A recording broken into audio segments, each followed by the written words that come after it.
Good morning, everyone, and welcome back to the Late Bloomer Actor.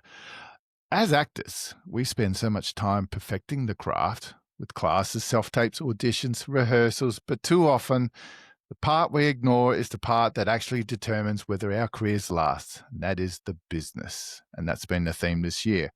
And that's where today's guest comes in as well. Tom, or Thomas Copeland, is not only an actor working in theatre, television, film, and commercials, he's also an entrepreneur, a creator, and the host of Big Break Pod, which is where I got to meet him, a show dedicated to the business of show business. With a background in business administration and a successful career in legal tech, Tom brings a perspective to acting that most of us desperately need: how to run our careers like a business and not just a dream. He's also the founder of Show Coach, a platform designed to help actors improve their self-tapes and land more roles. And he's built multiple companies across creative and tech spaces. In short, Tom knows exactly what it takes to bridge artistry with entrepreneurship. Gotta love that word, don't you? And this conversation feels like the perfect way to wrap up season 4 because all year long I've been exploring the business side of acting. This is the last stop before we head into the end of year special in October, and I wanted to go out with a bang. So what better way than to sit down with someone who lives and breathes the business of show business. So please enjoy, and we'll see you at the end. Good morning, everyone. You are coming back to the Late Bloomer Actor. It is 8 o'clock in the morning for me. I'm on the back of a night shift, so if I'm looking a bit haggard, that's why I've just finished a 10-hour night shift and I'm come straight in here to talk to a Mr. Tom or Thomas Copeland, all the way from the States. Good morning. Good morning. Good morning. And it's actually afternoon for me. So I also look tired because I'm coming from a full day of work and a toddler. So that's so we're both coming in with tired faces for different reasons. I should have more energy then. Tom's joining me today to talk about why business matters just as much as craft, and how shifting your mindset could be the difference between struggling and thriving in this industry. So welcome to the Late Bloomer Actor Show, Tom. Yeah. Hey, David. Well, I am pleased to be here and pleased to chat with you and the rest of your audience. I know we've been trying to get this together for quite some time. A lot of back and forth on Instagram, but we made it happen. So I'm really, really excited that you invited me here. I'm excited to chat with you and impart whatever knowledge I have and can. I love it. And that's what my podcast is about. It's about sharing information and reaching out to people that are involved in my journey as an actor. And I've met you because you're a podcast host yourself of the Big Break Pod, which I've listened to every episode now. It's brand new on the market. So if you haven't checked it, guys, check it out. And there will be links in the show notes. Before we go into things, Tom, why don't you tell us a little bit about yourself, how and why you're an actor and what you do in this industry, leading towards that discussion we're going to have about the business side of acting. Yeah, great. So I am also a late bloomer actor. So I mean, figure that one out. It's amazing that we found each other here. So I did do some acting in high school, just typical acting high school stuff. Mm-hmm. And I did, of course, read all about you and your journey, David, and this idea that like people come out of high school and they go to college for acting and like they do or don't thrive. You know what I mean? Like it's just something you do at that age that has absolutely no bearing on what the future of and I think these are my words, not yours. Let me put my words on it. But that, you come out of college at 22 and it has absolutely no bearing. Maybe you've got some great training. That's fantastic. Maybe you went to a great school. Maybe you've met some incredible people, but it has really no bearing on what the future of your life is going to be. And that was sort of the path that I took. Was I think I had maybe the foresight, I don't know what you call it, maybe just the guidance, maybe the mentorship to recognize that. And so I went to college for business. I ended up going to college at University of Florida. That's here on in case the majority of your guests are over the pond over there. We're here in Florida. I'm actually in New York City now. I'll get to that. But in Florida, I went to UF and I went to business school. So for me, just getting a general business degree was very practical for me. And it led to me being able to get a career in technology and in marketing. And that led to a career in entrepreneurship after I started my first company a few years after college. And then things kind of took off from there on a professional level for me, where I kind of stared getting into like legal services and legal software. And I won't bore you with all of that. But the thing is that it was, it was an industry that's growing, and that allowed me to create some real opportunity for myself and my company. And my company, ballooned because of that. So that's what really kind of gave me the freedom after 15 years of that to start to explore what else I want to do in my life. And I've always been, I think anyway, a very gifted writer. And I've always been really interested in writing, and I've always been interested in reading lots and lots and lots of plays and scripts. So I've sort of always written. And then it wasn't until, like so many of other guests, I'm sure you've had, and so many other people out there, it wasn't until really like right before the pandemic that, and right after the pandemic, that I kind of realized, it kind of snapped me into like, what am I doing? Mm. So I also at that time had I also at that time was going through I'll just say it. I was going through a divorce that was really difficult. And It's not good. and I just wanted to do something for myself for the first time in a really long time. And so I went and I auditioned for a local musical at the local theater in my town, and I got the part. I think over the objections of the musical director, probably because I couldn't really sing, but I they was going to had say, so me you could sing anyway. as well. Yeah, now I can. Then I could not. There Okay. was yeah. There was like a moment where like the musical director like took the director away and was like, "Are you sure about this?" I could like hear them, and the director was like, "Yeah, just take him in by the room and run some songs with him. See if he can sing." Anyway, I couldn't sing, but they hired me anyway, and then I learned to sing, and that was a blast. So I Wow. really got bit at that point, and it was really the stage that brought me back first and foremost. Anyway, to fast forward after that, I did a number of shows at that particular theater in Florida. It was a small theater in a small town in Florida. My closest home market was Miami, so I began to get jobs in Miami, got an agent, things started moving. And then there just kind of came a time after that when I feel like I sort of did everything that I could do in Miami. It's a really small market. There's not a lot of films. There's sometimes TV, Okay. but not much. This is probably what's happening over there too, David, which is that it's all about state incentives, and it's all about country. It's all about like federal and state incentives, and like which states are funding film projects, right? And Mm. television. And so here, we could have a whole conversation about this, of course, but here, Florida is just one of those states that doesn't invest in it. So we just don't have a lot of work. Ah. And you compare that to something like LA or Albuquerque or Atlanta or New York. Those are our big four. So that led to the next big reckoning, which is that I realized I wanted to go do something that people are going to see. And that meant moving out of Florida. So I somehow convinced my wife, Mm. surprisingly quickly, my wife now, I somehow convinced her surprisingly quickly to let me move her and our baby up to New York City. And that was a year ago. And so here we are. So that is the Wow. whole journey. Yeah. And so now I Mm. see New York City right out my window right here. And Nice. it's been a journey for the last year for sure. It's been wonderful. That is awesome. And I'm assuming since you've been through a divorce before, you put a lot of thought into these sort of moves to make sure that you're not doing something that might cause that to happen again. So, Yeah, that's true. Yeah, talking was a really good first step. Talking about things is a really good first step. communication, I love it. Communication And 101, now, communication. I love it. And now you were saying that before you can class yourself as a late bloomer. So I'm not going to ask you how old you are. You are. You've got a young child, but what's your thoughts of what is a late bloomer and how does that change for different people? Because typically a lot of people think late bloomer is an old person that's come in and done something, but you're not an old person. So what's your thoughts on that? What a cool question. I have two thoughts on it. First, I'm happy to answer your question because I'm just happy to, and I like to reveal things. I guess I'm open. I'll give an age range. I typically get hired for 35 to I love that. 42, but I just turned Nice. 40 this year. It was, it's like, I don't know, halftime. So like I love it. I have to kind of figure it out, what the second half of this is all going to be. And so when we Mm, started having the conversations about moving, it was probably around like I was like 38 years old, and I was starting to drop the hints that like I think there's more out there. I've lived in Florida for 38 years. I've got this notion, that, I've got some talent and some drive and some ambition, and I've got something to explore and something to push. And if I could get out of Florida and go to like New York, for example, it could really blossom and open up.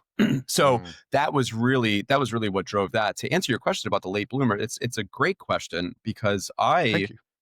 I personally struggled with that quite a bit, actually. So one of the things that brought me to New York City was not just moving up here. I actually wanted to go do an MBA. So the equivalent here of a Master of Business of Arts.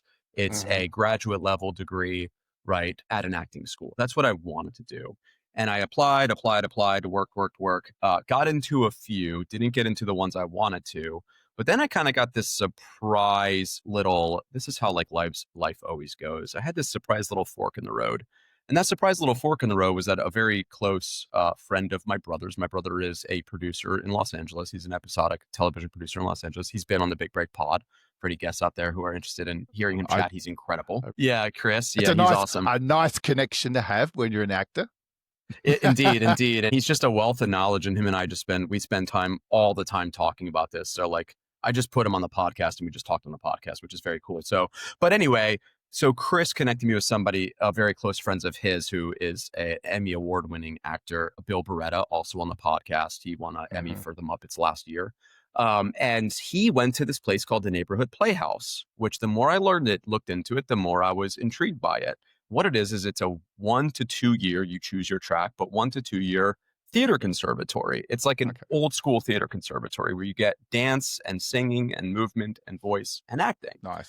And what was really unique about it is American theater has a very rich history. Obviously, London does as well, so no comparisons here. Mm-hmm. But, you know, America has its sort of own aesthetic in its theater, and it was really created in the 1930s, really from the 1930s to the 1950s by very famous playwrights and very famous actors like Sanford Meisner, Clifford Odets, Stella Adler, yada, yada. Mm-hmm. Out of that group, that was called the group theater, and out of that group came a man named Sanford Meisner, who went on to teach at the Neighborhood Playhouse for about 50 years. He's like a legend around New York City, and this was his school.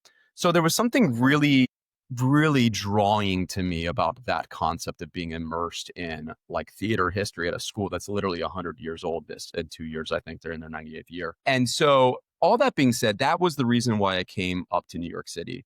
Now, circling finally back to your question, I was at 40 years old, you know, one of like, you know, I think maybe 3 other people who were like coming up on 40 or close to 40, and everybody else, it was to be sure, it was different age ranges. It was all kinds of different age ranges, which was nice. It was very diverse, but you know, we were like the oldest ones in the group, like obviously. And so there was definitely some self-consciousness there for me that took me some time to get over. And it took me talking to friends, talking to my wife, talking to, you know, people at school, but it took a little bit, but I eventually got comfortable and I'm so happy I did it. So, you know, I think for me, the question of what does it mean to be a late bloomer, not to be a downer, but to me, it was a little bit, that was kind of my first experience. And it was a little bit of a self-conscious experience. But on the other side of it, you know, I also recognize that having had a full life prior to this, right? Having had, you know, experiences with people and with friends and in a workplace, and having exposure to the business side of what we do through my brother as a producer, having been exposed to the business side of the world myself and the companies that I've founded and started, I kind of came with all of these experiences. And there's something that's really irreplaceable about that. Yes. There's something really irreplaceable about the fact that you've done things in your life and you've been places and you've met people and you've learned how people cooperate and interact with each other, and you pick up on that. If you're a really astute actor and you like truly have it in your bones, you're really an observer, right? And on the flip side of that, I also had that, and that was incredibly valuable to me too. It's kind of twofold, you know, in that regard, and I still think about that to this day. But I will say this, I'll also say this just to wrap this portion of it up. I'm coming off of a play that I produced and wrote that I'm happy to talk about, but I literally just came off. Last night was our closing night. So we just ended our run. Thank you. We had a great run, an incredible creative team surrounded by some incredible acting by my co-star in that.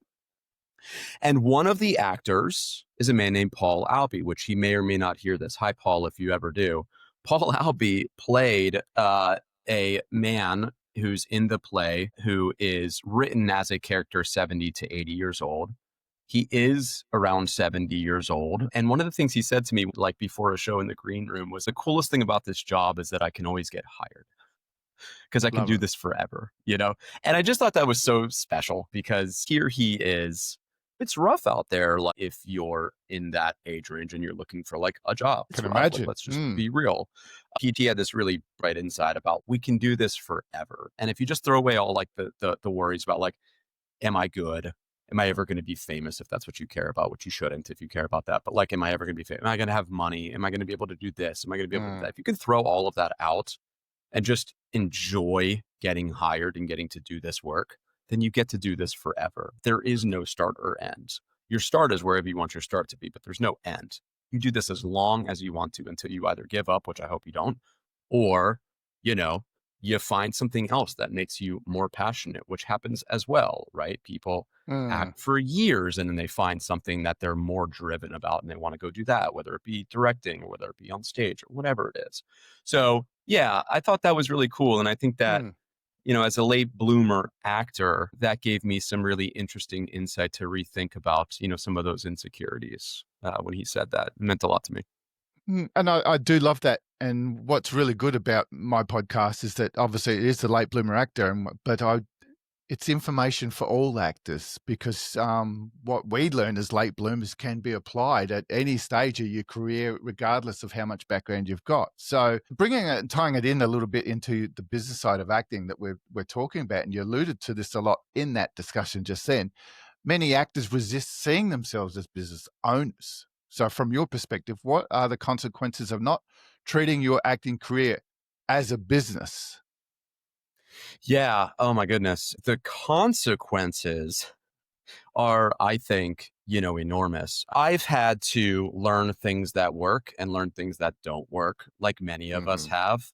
But boy, if like we can get tips and shortcuts, man, that would make us help us avert consequences as much as possible. That would be great. Yeah, I think, the most important thing when we're talking about, the business side of what we do, and I recognize that it's difficult to do for a lot of folks. I Yes. recognize that either you don't have any experience in it, so you don't know how to think about the business side, or like it's icky to you. That's an icky thing to talk. Ooh, a contract. I don't want to read that. Yeah, or you're just intimidated by it. Maybe it's just an intimidating thing to put yourself out there and put a brand on yourself and get out there. Mm, But the truth is, I think that it's a necessary part of growth in this business and in maturity in this world. And let me call it this world of acting instead of this business, but like this world of acting, it truly is, it's necessary for growth and maturity. The reality is this. I'm going to try to pull a quick quote that I heard from Chris James, who is an actor here in New York City. He was in like Lost. He's in like NCIS right now. He's in a bunch of stuff. An nice. incredible actor, and he was in my play that I just wrote. He joined my play, which was such an honor to have him and be on stage with him for 8 nights a week. But he and I talked a lot, and one of the things that we talked about often was exactly this, sort of like how you cannot romanticize this world, because if you do, then you're missing the whole other side of the equation of what it looks like when we get hired. You're missing Mm, that side of the room entirely, and you can't miss that side of the room. So, in other words, how this works out practically speaking is that, let's just say like you wrote a script and like you want to get it out there and you're really excited to get out there. It's great. You feel like it's great, and you want to get it out there, but you're not sure how, or you're not sure how you can grab the attention of the producer. Well, to mm, grab the attention of a producer, you have to think like a producer. And producers do not romanticize scripts. They just don't. They are business nuts and bolts. It's all about, how much money do I have to allocate to a project? Does this project have some name recognition attached to it? Because that's what's being funded right now. mhm, Or, does this writer have some kind of connection or some kind of money or something they can bring to it?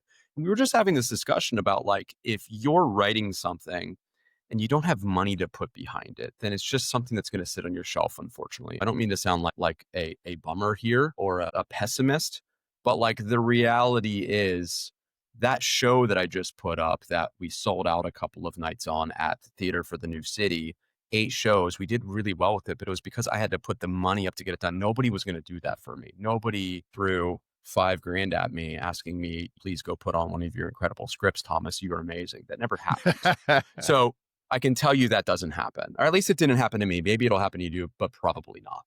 The reason why that happened was because I was willing to put money up behind it. And the reason why I had confidence in putting up money behind it is because I know how to budget. I mm, know how to spend money and not spend money.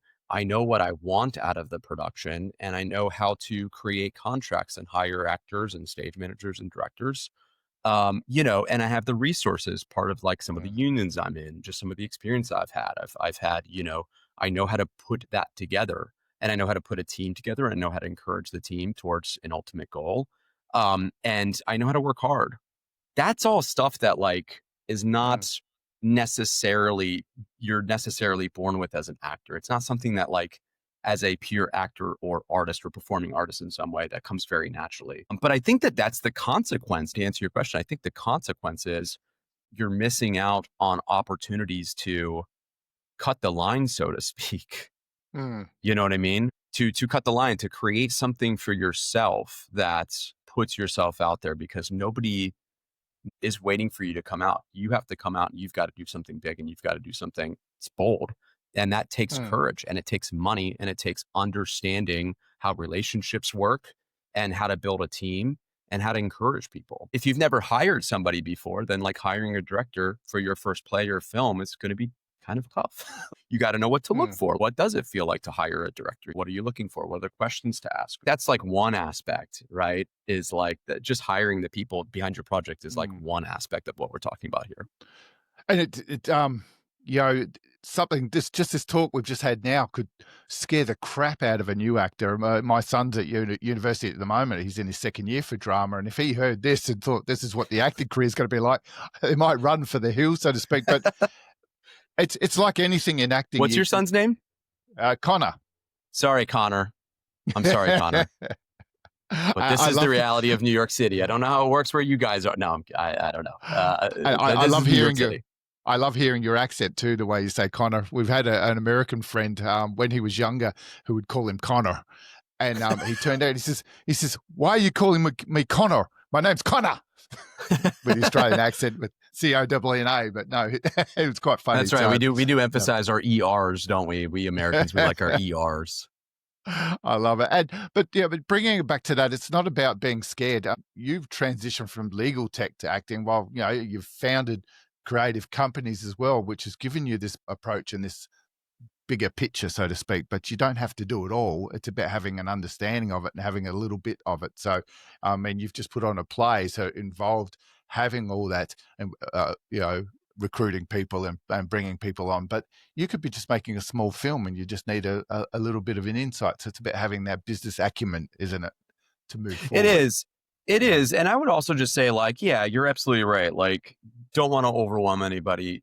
You don't need to be me. You're right. There should be a base level fundamental understanding. And I think the way that you get that is if you've never had experience in business or in any of these things like marketing or advertising or any of these things that allows you to talk to and work with people, then that's not a problem. That's not a deficit, but you have to try to find some way. There's nothing to stop you from trying to an apprentice behind a producer on a short film or looking for a mentor. Maybe you're on a project and you found somebody who really seems like they know their stuff when it comes to business, trying to find a way to attach to that person Mm, in a professional manner. And I'm thinking if you're younger, even if you're not younger, and this is just something you're kind of getting into. So there's ways to like get that fundamental understanding. There's a plethora of books out there that mm, I'm sure many are very good on the business side of acting. Actually, it's funny. There's one main bookstore for theater and actors and creatives in New York City. It's called the Drama Bookstore, and it's got like one shelf of like how to produce a Broadway play. Like I went in there when I first got here and I was like, I couldn't wait to go to like that section. I thought it was going to be like a section. And they're like, one what are you shelf. looking for? And I'm like, producer. They're like, oh, biographies of producers. I'm like, no. I'm looking for a book on how to produce. They're like, this guy's asking for a book. I think it's Right.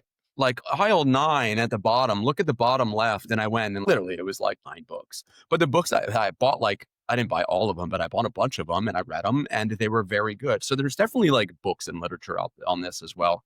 Mm, But ultimately I think it could be as simple as like just being professional and showing up professional. And like if we really want to boil this down to like actionable tips that like anybody who's listening to this can take away from and become more professional. It's as simple as writing emails well with punctuation and with purpose. And it's saying thank you after opportunities to people. And it's being bold to ask for opportunities and being bold to put yourself out there, and it's showing up on time, and it's working hard, and it's taking an Mm, interest in all the various aspects that are happening. So that's all easy stuff that can be done. And, we say business as like a very general term, but like really what we're talking about here is professionalism, right? mm, And so I think that that's something that I often see can be lacking, even on doing the jobs where you wouldn't expect that, but you see it. You can learn so much by just talking to the people that you're on a project with. And that alone, I think personally, just for my 2 cents, I think that can buy you quite a bit of runway and quite a bit of learned experience quickly. So I love that. No, that's wonderful, and I like what you said about that being professional. So many actors, regardless of whether they're new in the industry or right up to the levels of Tom Cruise, think that I'm the actor here. I get to where's my caravan and feed me, and I want my lunch and call me when I need to be on set. And that's not really appropriate, is it? It's having that professionalism and working with everyone. yeah, totally. When you're looking to get something produced or you're looking to get something hired or you're looking to get into the room where it happens, so to Mm, speak, you've got to think the way that those people who are in that room think. And it is true that producers don't really romanticize. Do they love the shows they produce? I'm sure they do. of Do course, they love yeah. the people? Sure. But like at the end of the day, the people who hire us and fund these projects are business people. They are. They're Mm, executives at either studios or small film production companies or whatever, but they're the ones that greenlight things. They're the ones that say yes to things, and they say yes to things that they believe they can make a profit off of. It's that mm, simple. Unless you're at a nonprofit theater or some kind of a community theater where like there's a different mission, of course, that's a different mission. But like if we're talking about commercial theater, commercial film, commercial TV, it is a business. There are budgets and there are budgets that don't get broken, right? Like they yes. say no to the director when the director wants to flip, a bus and, there's no budget to flip the bus. But what you can do is you can run the bus into a wall, and like that happens. That happens all day, Mm, every day on sets. And we just have to think about that because I think as artists, we're such big dreamers that we don't think about those nuts and bolts. But those nuts and bolts are yes. conversations that are happening every day. I'm not saying you have to do that. I'm just saying being aware of it, I think, is number one. And I think the most important thing is just Mm, understanding that at the end of the day, no one is just going to hand these opportunities to you, no. right? You Mm, need to be professional. You need to show up. You need to work hard. And if you're lucky, if we're lucky, we get hired, we get booked, you know what I mean? And we get to do the work. mm. But like That's the work is everything else that happens before we even get on set, in my opinion. definitely, You definitely. know? And you mentioned a little bit earlier about branding, which can be a bit of a blind spot for actors. So a lot of actors fear the word branding. So what do you see the biggest branding mistakes actors make, and how does that impact their ability to get cast? Yeah, that's a great question. I can answer that. My experience with something that I think I've talked about before on a podcast. There's like a way to do it really poorly, and the way to do it really poorly is to like put your name on a sticker with your face on a sticker and like hand stickers out to people on set. That's literally happened to me. I met somebody who did that. That's a really poor way to brand yourself because nobody Don't likes do that. that. No. Yeah, don't do that. But being clever with how you present yourself and what you're putting time into, I Mhm, think is like one aspect of this. I don't know how good this is, but like, my social handle is casting Tom. And so some people mm, hear that and they're like, casting Tom, is it like, are you trying to get cast? Or are you doing the casting? Are you a casting director? Everybody asks me all this. And in some ways, it's already worked. You know what I mean? beautiful. Because Sold. like Mm, in some ways it's already worked because they're already thinking about it. They're asking questions. They're wondering what it is, and it's easy to remember. So in one way, it's mission accomplished already. It can be as simple as that. It can also be as simple as thinking through your resume and how you're presenting your resume. Being judicial, like at some point in your career, to be able to kind of choose what goes on your resume and what doesn't. Something interesting for me that I realized recently was that my resume was running into 2 pages, and you never want to be in 2 pages. Everybody, if you have 2 pages, don't leave it's one always page. Yeah, because people who read this don't have time. Why? Because they're busy business people. They're busy business people. They don't have time to read your 2 pages. So, like, I recognize mine was starting to run into 2 pages. I wonder if you've ever had this, David. Mine started to run into 2 pages, and I started going, damn, I've got 2 pages now. Is that good or is that bad? And I realized, well, that's not good.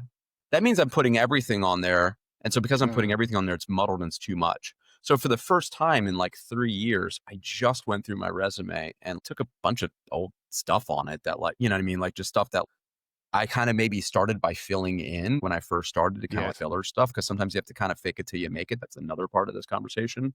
A little bit, fake it till you make it. So I had been beyond that. So I was able to like get rid of a bunch of fluffy junk. And then I realized, it was the first time I realized, like, wait a second, I'm in New York City as an equity. That's our stage union, as an Mm. equity actor going up for equity jobs. And I realized my theater credits were at the bottom of my resume. So it was this epiphany that needs to go at the top. I think so much of this can be Mm. just little things like that, just little learned experiences like that, and just being aware of how you're presenting yourself in your writing and how you speak, and who you're associating with. Yeah, that's the way I think about branding kind of as a I whole. like that. And it's not something that you have to do every day. I mean, when we speak about the business of acting, people think, "Oh, I've got to set aside an hour every day," but it's not. It's you said it yourself with your resume. You hadn't looked at it for a while, and so you had to tidy it up. So you might not need to do that again for a couple of months. So it's about just being on top of these things that make us stand out amongst the myriad of actors that we're all fighting for, because it's in a different world now, especially with self tapes and that. Casting agencies are looking at hundreds of actors, whereas before they might look at 20. So you've got to showcase yourself to them, don't you? Yeah, totally true. Mm, And I was just thinking through as you're talking about this, you need to set an hour aside. Yeah, I've heard that too. And I agree with you. I don't think it's that militaristic. If you're out there and you're not sure even where to begin, I would even say just a good book can get you going in the right direction of these kinds of things, personally, in my opinion. One of the most fascinating books I ever read was I'm not going to know the title of it, but it was a book from the Drama Bookshop, by a producer who wrote how to produce a play on Broadway, and it like goes into everything. Now I'm kind of a nerd and a geek about this stuff, so I was able to get into it very easily. But it really, like, maybe other people might read it and snore from it. But like for me, it just went through like how a producer approaches projects, and like how table reads happen, and then how staged readings happen, and how do you get theaters interested, and how do you get investors pooled, and what happens when a musical comes together. There's like three different mm, creative voices on the musical. How do you split those rights up, and rights and licensing? I got really interested in that, maybe because that's part of my personality. But I would even venture to guess, if that's maybe difficult, if that doesn't sound interesting, I'm such a contrarian. I'd almost say you should push into that and learn that, because those are the people that hire us. So we need mm. to, and I know I'm repeating that. I know I recognize I'm repeating that, but like, No, again, that's just another point. You have to put yourself in their shoes. And what better way to do that than to be in their shoes and learn what it's like in their shoes? love that. And it's about, I mean, you're not just the actor. You need to know what's happening in your world, and to improve your chances, isn't it? It's what And we're it's doing. so true. Like, if you want to create something of your own, right? We're all driven people. We're all ambitious people. Everybody's unique and different. We bring something different to the table. And I think a lot of us have this ambition to do something for themselves and want to create something, whether it be a short play or a short film or whatever. Mm, And I think that's wonderful. And I think we should lean into that. But just being aware that if you truly want to get that done, that takes money and understanding of how to put that together. I have probably like 6 scripts sitting on my computer right wow. here that, like, if I don't take them up and do something with them, they're going to sit on my computer forever. Nobody's going to see them. There's ways to send your script out. You could send it out to theaters and theater festivals, and there's all things like that. But again, like you said a minute ago, you're just kind of getting in line when you do that, right? Mm, To allude to kind of what you were saying a minute ago about how there's a bunch of actors out there, everybody self tapes. And so we're just like we're like self tape number 297 out of 600, right? mm, And that's what I call getting in line and being in the line, versus what I've come to think of as cutting the line, which is just doing something for yourself and putting it out there, and then inviting casting directors to that and putting your stamp and your map on it. But I will tell you, it absolutely would not have happened. I would not have been able to put this play up if I didn't have the experience of having known how to hire and work with people. And like I said earlier, how to budget, how to plan for your mm, production, how to promote and push on social media, how to create ads and marketing. It's a lot that goes into it. And again, not to overwhelm people. mm. If you want to do it, that's doing it. You know what I mean? Yeah, And that's doing it all, and you don't have to do it all. You just have to have an understanding of that aspect of it. So, but to bring it back to a bit of the nuts and bolts of the area, I've got a question in relation to self-taping. But could you just give us a bit of an insight before I ask this question into you built an app called Show Coach. Can you just explain to us what that is and what it's for and how actors can use it? And then I'll go on with my question about self-taping. Yeah, thanks. I didn't think that you would ask, but I appreciate you asking, David. Yeah, so Show Coach was an idea that I had that just kind of hit me because I had a self-tape due for something that was pretty important that I really cared about. I don't remember if it was like a co-star or something, but it was something that mattered. And I like didn't know who to show it to. I was actually in between agents, so I didn't have an agent, and I didn't know who to show it to. And I started looking online. I started searching Reddit and Facebook groups and TikTok, and I'm looking for like, is there a thing out there where you can share self-tapes and just get feedback? And there was nothing. And so that's where that came from. It was really creating something that I had actually looked for and couldn't find.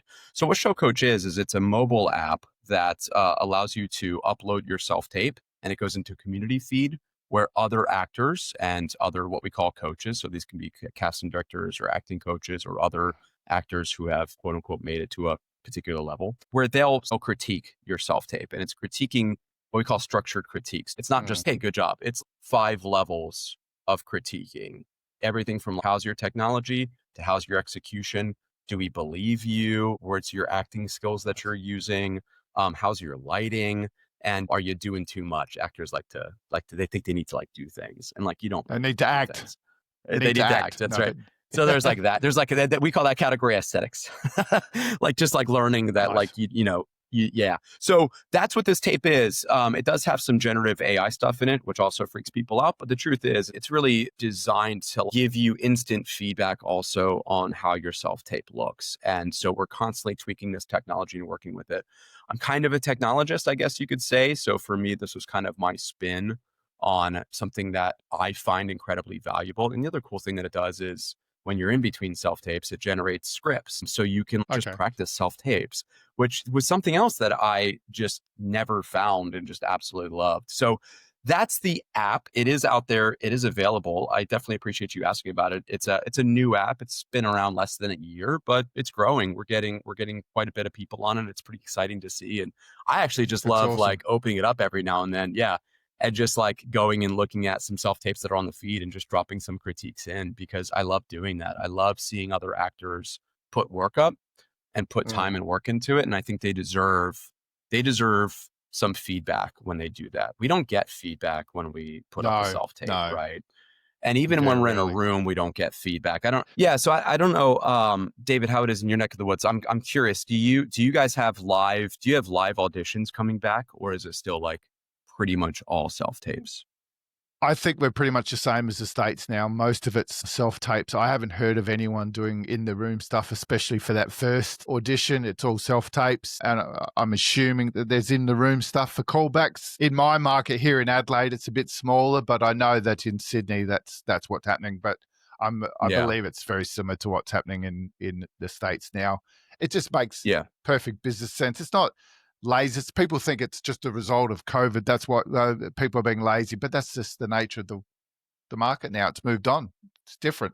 Totally, totally. And the reason why I ask is because what is unique about New York, you're absolutely right. That is how the States is too. What is unique, the only pocket of this that's unique is that theater in New York City, that still casts even on first audition, that does in Okay. the room. But I Mm. will tell you this, the reason why I say that is because even that you don't get any feedback. So this idea of Mm. romanticizing, I miss in-person auditions. Do you? Because I don't know if it's been a while since you've done an in-person audition, but I do them all the time. And you walk in and you do something like you gut yourself if it's a monologue, or you sing and you put your body into it, and you look up and they're like, thank you, David. Thanks very much. Thanks for coming in, David. And you're like, great, thanks. And you're tired and you're gutted. We don't get feedback, period. We just don't get feedback, No. live or not. And Mm. so that's kind of really what this app is about. So that's why I just love jumping on it and just like giving people feedback because I love watching actors work. And I think actors have a lot of heart and they put a lot of work in. And I think they deserve Mm. to get some tips back. I will also just go on a tiny tangent if you allow me to. I'm like I love sort of a tangents. yeah, I'm sort of like an obsessive learner. I love to learn as much as Hmm. possible. I'm always trying to push a little further. I have kind of been in the habit of, especially in theater, when I get about a week into a show, week and a half, 10 days into a show, I start to kind of get lazy. I know my lines, I know my moves, I know my plot. Like I'm good. And like we're putting out good shows and they're great.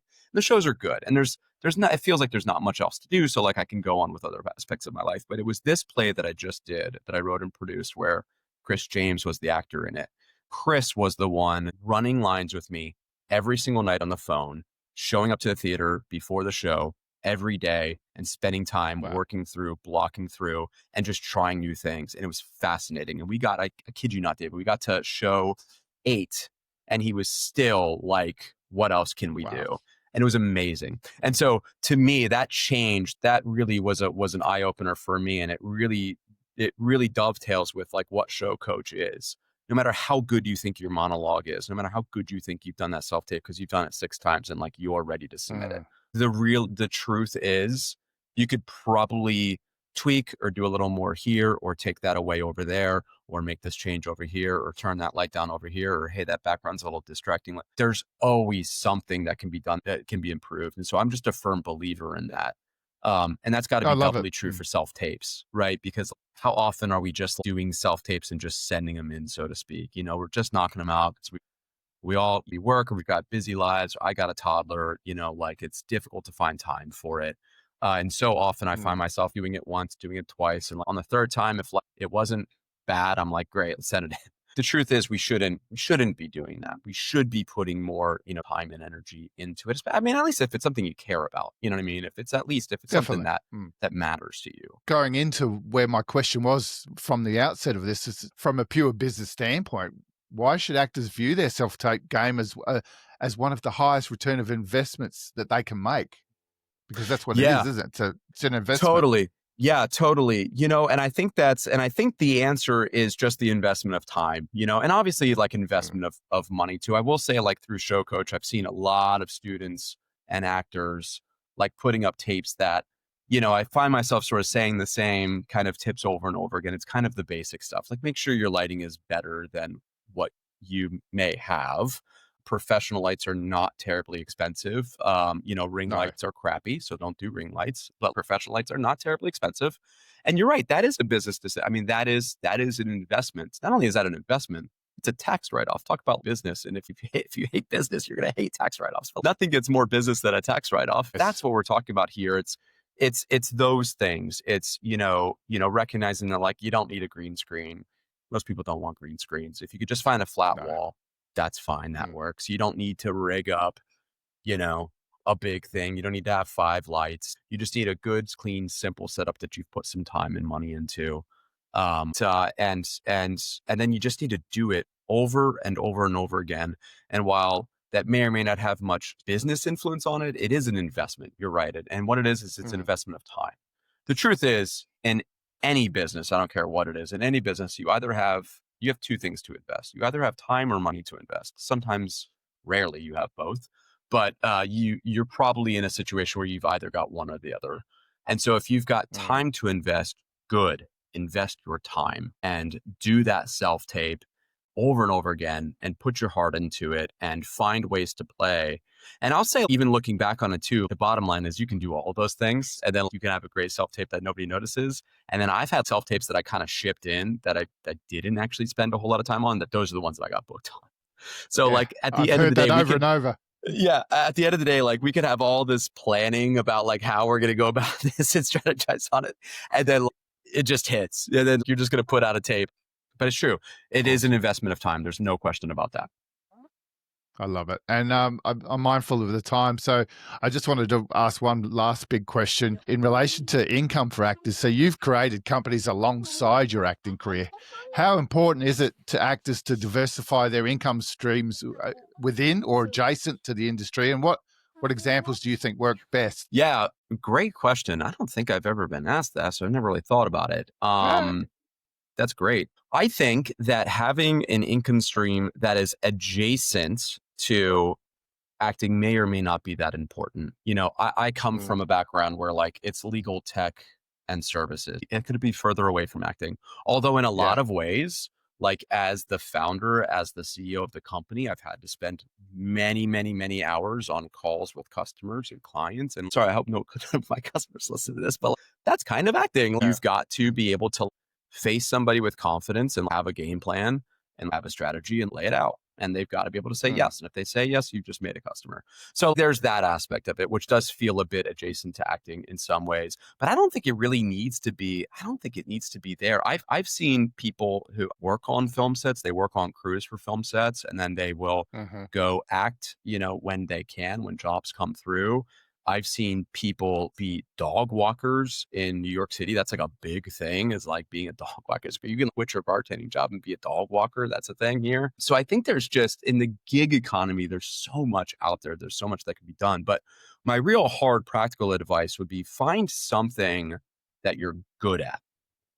Mm. So notice I didn't say interested in, because a lot of us do jobs that we're not all that interested in, but that we're good at. I love my company and I love our customers and I appreciate them. But this is my passion. This is what I love to do. That is not what I love to do. I do that because I'm good at it. It makes sense for me and it works with my schedule and it allows me the freedom and flexibility I need to be able to pursue this and write and put things up. I think that the best advice I can give is find something you're good at. It doesn't matter what it is, just something that you're Mm. good at that can somehow be translated into money. I know a lot of people who have done graphic design. I know a lot of people who have worked as freelance marketers. There was a time actually when a lot of us could work as freelance writers before AI. AI is probably one of the, Yeah. it's probably one of the, Wonderful. probably one few I would even say right now, casualties of that rest in peace. But those writers have found other things to do. I think that you have to find something that you're good at and that is marketable, that other people are willing to put time and money into. And maybe that seems a bit grand and a bit obtuse, but maybe if you think about it and really apply it to your life, you might find something there that makes sense. Mm. I've seen so many of my friends do so many different things, but the one through line that I see with all of them is that they're good at whatever it is that they chose that they're doing. They're just good at it. It's something that So, came to them either naturally or otherwise, mm. but they're good at it. So it's about finding something that works for you so that you can make your career as an actor work until obviously acting pays for everything 100%. That's what we're all aiming for in the big picture. We're all going for it, David, but the truth is, even that is so difficult. I think should be a point at which you ask yourself, is that worth chasing? Or can we just accept that we're going to get hired when we get hired? Yes. We can't control that. We can't control when we get hired, right? So we'll get hired when we hired. We get to do the work of auditioning. You don't even need to audition full time, because I've tried to audition full time here in New York City, and it's not a full time auditioning scale. At least not right now in summertime. Summertime is slow for us. It may or Mm. may not be the case for you down under, as they say. The reality is that there's actors out there who have been on network TV stars who Mm. aren't working right now. So if that's true, Yeah. like where do we fit in that? And so that's why I think it is so important to circle back to why you asked this question and why it is important to have multiple income streams. It's a wonderful and exciting thing to say, I'm going to go do acting full time and I'm going to abandon everything. And I'm just going to focus on this for a year. And if nothing doesn't happen in a year, then great, I'll go back. I think that is the biggest Yes. fallacy that you can do. I think there's no bigger Mm. mistake you can do, frankly, than doing that. Because what you're doing is giving yourself a cap on you're giving yourself a cap that you're gonna hit because a year goes by fast. So you're gonna Pretty hit it. quick. Yes. Yeah, and you're not gonna be where you thought you would be. So that's gonna happen probably. And the other thing too is that you're trying to define your career and your life. And I don't know about you, but in my world, some of the greatest successes I've ever had in life and some of the most enjoyable things that have happened to me unplanned. You know what Yeah. I mean? Definitely. Like Especially in this unplanned stuff. industry. Totally. In life, in relationships, in careers, in this industry, and beyond. I would just say if you're sitting back there and you're like, I need to go work full time as an actor, really challenge yourself to maybe try to think about what it might be like if you don't put that constraint on yourself and you don't put that pressure on yourself. Mm. And instead, you just work at something that you're good at, that's marketable, that's industry, that makes some money for you. And then you do acting when you can, and you do it in a way that fulfills you. And you do it for the work, not for anything else. You do it for the work. You do it because you love to audition, because every day that goes by that you're not Mm. auditioning, you're bored. right? And you're unfulfilled. If that's you, then you're on the right path. And all my talks that I've had with people about the business side of acting, it's always come back to that bigger picture. We're in it for that creative side of acting, so don't lose that focus if that's what we're in it for. So thank you very much. That's awesome. Yeah, no, it's my pleasure, man. It's been a pleasure. Now, Tom, as we wind up, as we finish, I'd love to ask this question of all my guests. What is your T-shirt quote? That ultimate quote, good, bad, motivational, life-changing, whatever floats your boat, that you would love to put on a T-shirt and be seen in public with? Yeah, thank God you gave me a heads up on this because I have to say, even like leading up to this, I thought I was going to be like, oh, no problem. I'll come up with a quote, no problem. And then like 5 minutes before, I was sweating and panicking because I hadn't come up with a quote yet. But I'm actually going to lean on, I'm just cheating over here. I'm going to actually lean on someone else, not my quote, but a quote that I feel pertains to this discussion and me as a That's person. cool. And it's from, let's see if we do the math, something like 250 years ago from a man named Wow. Benjamin Franklin, who was a founder of the United States of America, one of the founding fathers. And his quote, Mm. famous across the world, of course, but his quote was industry. And I would just put, not that, but on the shirt, I would just write, lose no time. That's part of the quote. Love it. Love it. Lose no time. And in fact, if you're interested, real quick, the full quote is lose no time, be always employed in something useful, cut off all unnecessary actions. That's right from Brent Wow. Franklin and what he wrote about 250 years ago in what's called the Poor Man's Almanac, Poor Richard's Almanac, Well, which was a very famous publication he did way back before the United States was even a country yet.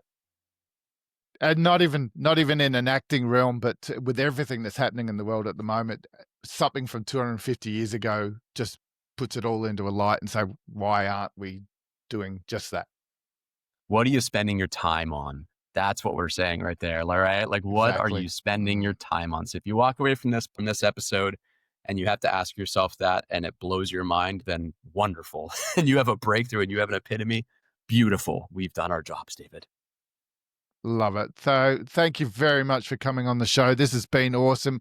It's always amazing how quickly the time goes. I have 100 questions I'm going to write, and you very rarely get through half of them or any of them. So, but the information that we've had to chat about has been brilliant. It's exactly why I wanted to chat to you. So, Tom, thank you very much. I'll throw all your socials and your links to your podcast and the Show Coach platform into the show notes so everyone can check them out. So, thank you very much for coming on the show.